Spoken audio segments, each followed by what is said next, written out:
Brad, how close to a deal for Giannis Antetokounmpo did you guys come over the last few days here? Yeah, just like any other time, I'm not going to talk about, those types of things, right? We'll do it if we ever have a deal and we're ultimately allowed to talk about it. But I'm not going to go into any specifics on that.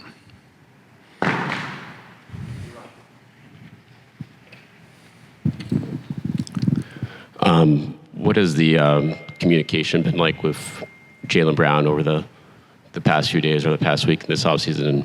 Yeah. How are you guys? We've met. We had a couple meetings earlier, end of May, also before he went back overseas a couple days ago or 10 days ago or so. Spent a lot of time, just the two of us sitting down together, and then have been like every offseason in regular touch with his agent all the way through the last couple of days. And, obviously with all the rumor mill and all that stuff and name being splashed all over the place, that's not easy, but we certainly wanted to be as proactive and upfront with that as possible. And I thought we had really good, candid conversations. Brad, is Jaylen Brown going to be on this team at the beginning of next season? Jaylen Brown's a big part of us. I'm never going to predict the future, but every indication, everything that I think about is over the past few years has been building around those guys, right? And so obviously you never know, but at the same time, I think the one thing I want to make very clear is how valued he's always been. He's been amazing. He's been an amazing teammate, great person to be around. Whether that run ends 10 years from now, when he retires or before, there's a lot to celebrate. And, that we have a great relationship and an open relationship, where we talk about everything. And, but I don't want to predict the future, but, I look at it as this is our team. Do you believe that these trade rumors have impacted the relationship with Jaylen at all? And secondly, he's eligible for an extension. Is there a plan to give him that this offseason? We would never talk about contract stuff publicly, obviously, until those are signed and or when it's appropriate. And I would say you would have to ask him. I mean, it's not fun, and I'm empathetic towards that. It's not fun to be through that. And at the same time, I think my job is to be as candid and upfront as possible prior to, and have tried to do that. Brad, what caught your eye with Chris in the scouting process, and why do you think he'll be a good fit here? Well, he's just a good young player, energetic, plays hard, excellent athlete. Long, fits a position of need. Some things that we were a little short on this year from an athletic perspective, I think, with his size and his length. And he is, when you play in the program he's played for, he's been through, he's been taught well and been held to a high standard. And so I like that. And he will undoubtedly come here and be eager to jump into it. He's a good worker. He's a good person. And he's got a lot to learn, but we're excited about starting that process with him. Back on Jaylen, he said on his stream last month that if it was up to him, he'd be in Boston for the next 10 years. From your conversations with him this offseason, do you get the sense that that's changed? Does he still want to be here? I'll always keep our conversations private. It's just, I think it's appropriate, regardless of what the content of those conversations are like. But, I think what I said is really true. I don't love the fact anytime it's a big public thing. As we try to keep things as close to the vest and quiet as possible. And at the same time, knowing that the rumor mill is the rumor mill and there's going to be a lot of noise out there. That's why you try to also meet and be upfront as possible. But yeah, listen, I can't say enough good things about Jaylen, but it isn't the. But I certainly am empathetic towards probably what that's felt like. Brett, in that conversation with Jaylen, did you have to be more of a listener? Did he have a lot to say about perhaps some of his issues, or was it more mutual? Yeah, again, and I don't mean to sidestep your question. I just won't get into I'd like always keep these conversations private, and this is not unusual to.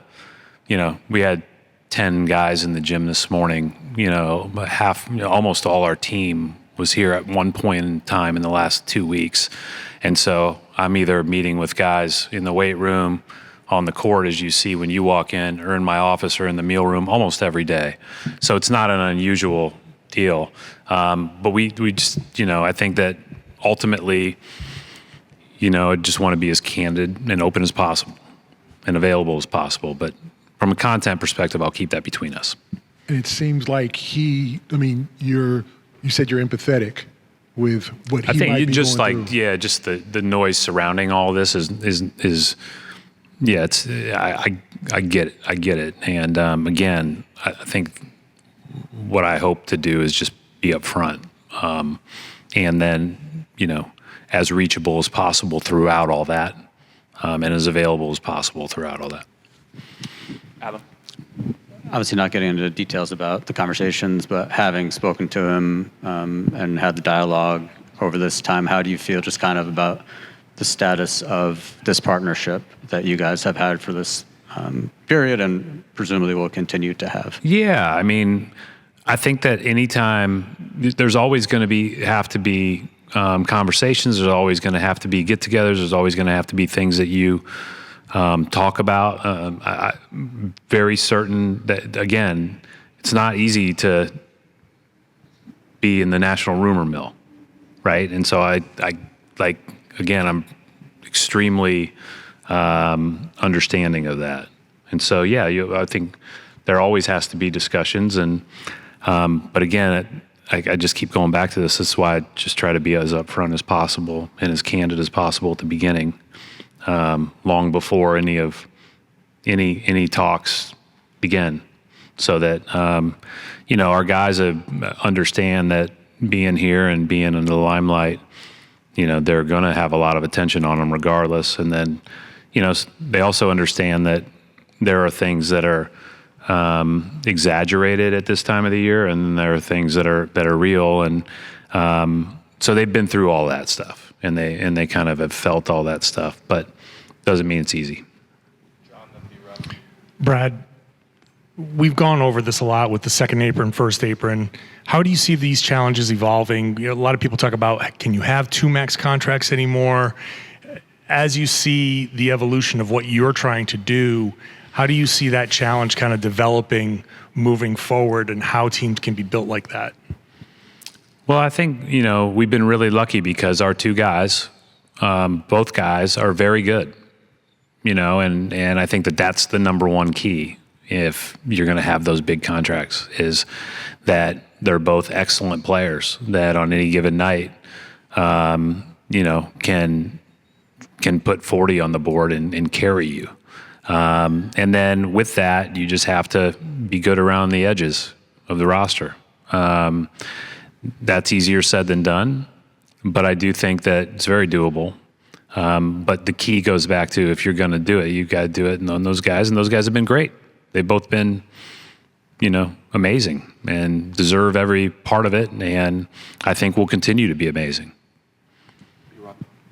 Brad, last time I talked to you talked about having time to kind of do deeper dives in terms of where you guys are at with the exit, now that we're heading into the free agency now, what is the biggest priorities for you going forward here? And have you changed your thought process on what you guys need in the last few weeks? I think the same stuff I think we need the same. I think we're going to continue to look at size. And then I do think that we will look to add, and we'll see how tomorrow goes. We have a pick in, I think, number 40, right? And so, whether that is somebody that we ultimately roster or two-way or whatever, we'll figure all that stuff out. But I do think that size, and then I would like to add maybe one more person with some speed on the perimeter. Just wondering how Jason's health is doing, especially as we get deeper into the offseason, and just how his spirits are. Yeah, he's been good. He's been good. He actually started. A lot of these guys, a lot of the younger guys have been here because they're ramping up to play in summer league or to just, we haven't been done as early as we were done in a long time. So they actually went away for a while and then came back for a couple weeks, and so they've spent a lot of time together. And Jason joined them last week to start to ramp up. He's got some travels coming up. He might be out of town already, but he's got his camp coming up, and I think he was excited about getting on the court with some of those young pups a little bit. Hey, Brad, right over here. You mentioned countless times that the expectation of the Boston Celtics are to win championships. So do you believe that Jason Tatum and Jaylen Brown together on the Boston Celtics are still able to bring that to Yes. Boston? You touched on it earlier, but how much did the benefits of playing for Coach Sampson, what you saw there, his growth, influence the decision to take a chance on a prospect who's raw but has high upside? Yeah, I mean, I think he's got a lot to learn. He's got a long way to go. He's got a lot of room to grow.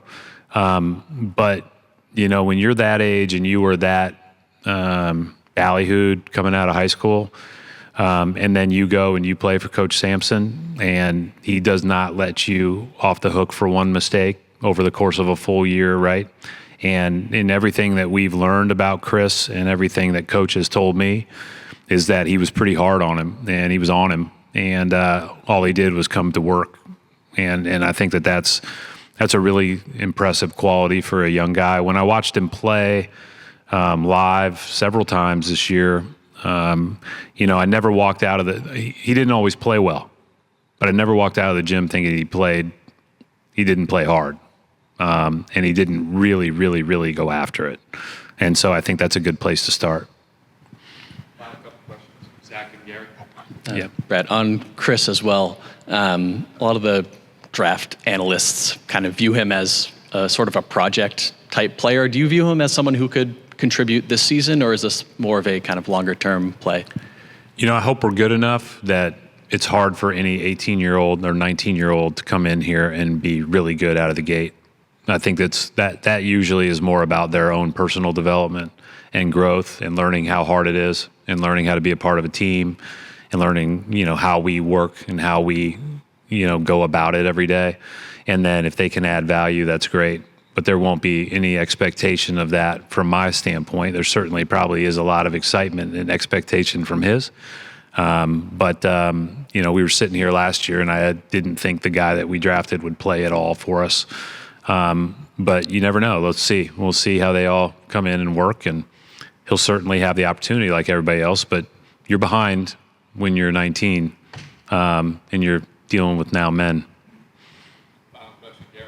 Brad, in a general sense, you've been dealing with young men for 20 years. Mm-hmm. When Longer than that, yeah. Yeah. I mean, since you were a young man, when they maybe disagree or when they have some concerns that maybe you were unaware of, how do you generally deal with that? When a player seems to be unhappy and you weren't maybe not aware that he was unhappy, or when he has concerns that you may not have been aware of, how do you deal with those conversations with that particular player in terms of like to smooth things over? Well, I don't know necessarily what you're asking or the context in which you're asking it. I'd say, but I try to be as observant as possible. I'm here a lot. I'm around a lot. I think I've got a decent pulse on our building, and then I just want to listen.